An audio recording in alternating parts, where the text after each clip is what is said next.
Die Kolnberg, auch Kolnberg geschrieben oder auch Kolnborg stellenweise, ist eine mittelalterliche Höhenburg der Schenken von Limpurg und der Rüth von Kolnberg.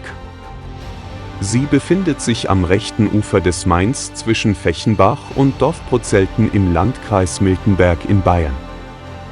Die von starkem Bewuchs umgebene Ruine ist vom Tal aus nur in den Wintermonaten sichtbar und schwer zugänglich. Vom Forsthaus Fechenbach aus führt ein schmaler, steiler Pfad hinauf zur Burg. Eine öffentliche Zufahrt gibt es nicht, jedoch tangieren der mit einem eher markierte Maintal-Höhenringweg und der Fränkische Marienweg die Ruine.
In der geschlossenen Ringmauer mit quadratischen Türmen aus dem 16. bis 17. Jahrhundert umgebenen Anlage sind in der Vorburg Teile des Wohngebäudes mit Treppentürmen aus dem 14. bis 16. Jahrhundert.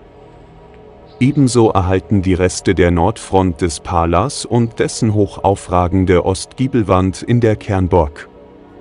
Zugangsbrücke und Torhaus mit Torbögen von 1589 und 1609 sind nahezu vollständig vorhanden. Ein runder Wendeltreppenschacht erschloss eine den Halsgraben abriegelnde Streichwehr, von der aus eine in den bergseitigen Felsen gehauene Kammer zugänglich war. Im Zusammenhang mit der Ersterwähnung Fechenbachs im Jahr 1214 wurde auch die Colnburg erstmals urkundlich erwähnt und Walter von Schüpp sowie Walter de Colbo als Erbauer und Eigentümer erwähnt.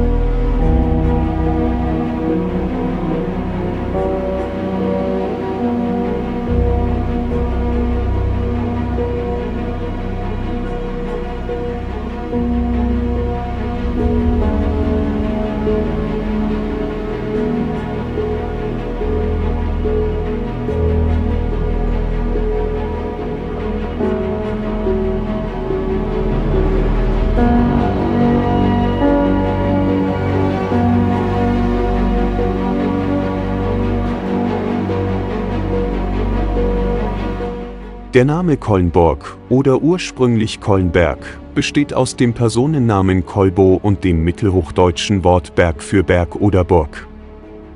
Der Beiname Colbo leitet sich von den Streitkolben ab, die die Schenkenfamilie im Wappen führte. Der ursprüngliche Burgname wurde später auch für den Namen der Gemeinde Colnberg verwendet. Walter de Colbos Sohn Walter wird im Jahre 1230 oder 1234 als Schenk von Limpurg bezeugt, da er offenbar zuvor die Burg Limpurg bei Schwäbisch Hall hatte erbauen lassen.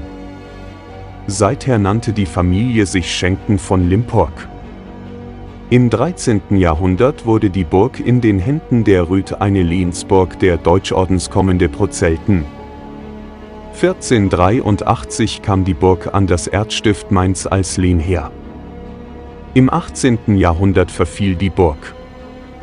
Die Schenken von Limpurg, Walter von Schüpf, deren Hauptsitz später die Burg Limpurg bei Schwäbisch Hall war, gab der Burg nahe Fechenbach den Namen Colnburg in Anlehnung an die Namen seiner Vorfahren.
Er heiratete 1253 Elisabeth von Königstein-Reichenegg und übersiedelte mit ihr auf die Burg Reichenegg im Raum Nürnberg-Hersbruck. Bis zu seinem Tod 1268 blieb Walter Eigentümer der Colnburg. Die Rüth von Colnberg, die Witwe, übereignete bald nach dem Tode ihres Gatten die Colnburg an den Deutschen Orden, von dem Vipertus Rüde de Rüdenau die Burg zu Lehen und Erbe nahm. Er ist der Erbauer der Burg in Bödichheim nahe Buchen im Odenwald und nennt sich zum Zeitpunkt seines Todes 1306 Vipertus von Bödichheim. Der Stammsitz des weit verzweigten Geschlechts der Rüth ist bis Ende des 13. Jahrhunderts Amorbach. Der Familienzweig hatte sich aber bereits in Rüdenau bei Kleinheubach nahe Miltenberg niedergelassen. Vipertus gilt als Stammvater der Rüd von Bödigheim und der Rüd von Collenberg. Letztere Bezeichnung setzte sich in der Folgezeit als Name für beide Linien durch. Die Nachfahren auf der Collenburg erwarben 1450 das Allot Fechenbach und Reistenhausen hinzu und wandelten es zur Ritterschaft. Auch wenn um das Jahr 1500 die Collenburg durch Gebietstausch vom Deutschen Orden an das Erzstift Mainz gelangte, änderte dies nichts an den Lehensverhältnissen und die Ritter von Rüd blieben auf der Burg.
Die Grafen von Reigersberg. Nach dem Erlöschen der Rüdtschen Erbfolge konnte das Erzstift Mainz frei über die Collenburg verfügen und vergab sie 1648 wiederum zum Lehen und Erbe an den Kanzler Nikolaus Georg von Reigersberg.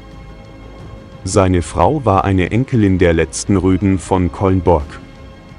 Etwa 100 Jahre residierten die Grafen von Reigersberg auf der Collenburg, bis sie ihnen nicht mehr standesgemäß erschien.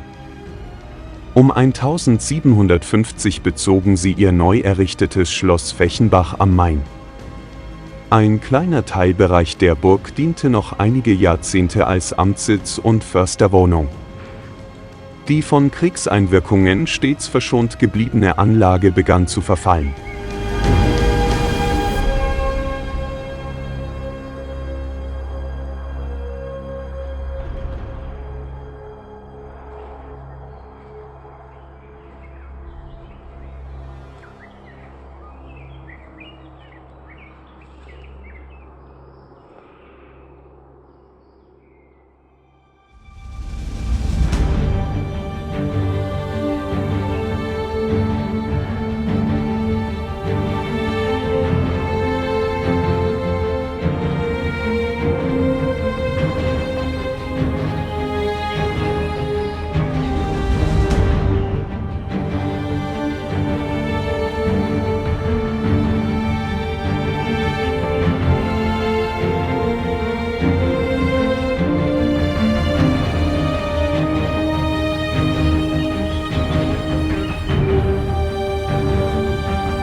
Freiherren von Bittmann. Um 1840 siedelte das Forstamt in ein im Talgrund unterhalb der Burg neu erbautes Amtshaus um. Die nun unbewohnte und ruinöse Collenburg wurde zunehmend als Steinbruch benutzt. Der Frankfurter Bankier Karl Freiherr von Bittmann erwarb 1842 den gesamten Besitz der Reigersberg, während das Fechenbacher Schloss weiterhin bewohnt wurde. Sein Sohn Freiherr Alexander von Bittmann verkaufte nach 1918 den größten Teil des Grundbesitzes, einen Teil der zum Schloss gehörenden Gebäude und die Ruine Collenburg an die Gemeinden Fechenbach und Reistenhausen.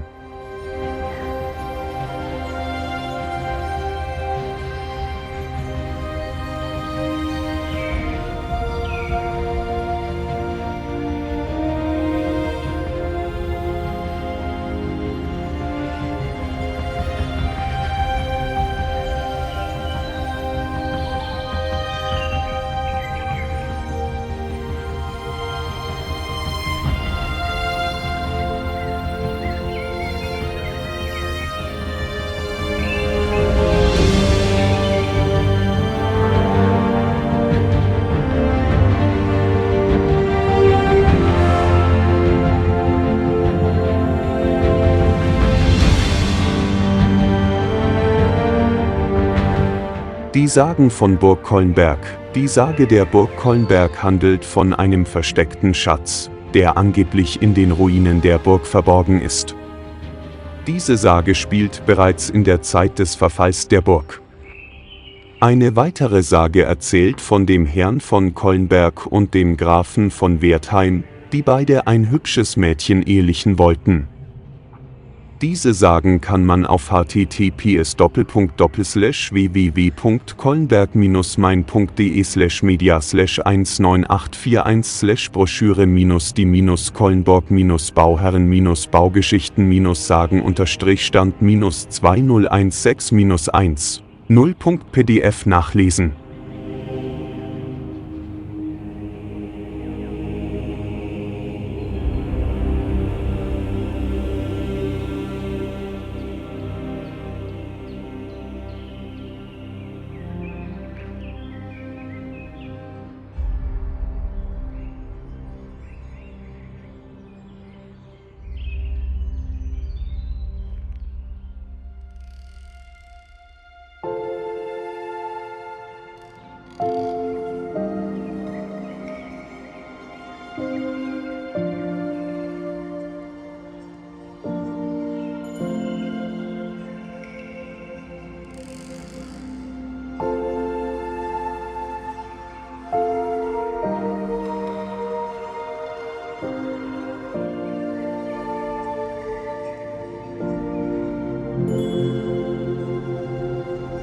Die steil abfallende Mainseite erhielt im unteren Teil 1830 eine Terrassierung als Weinberg.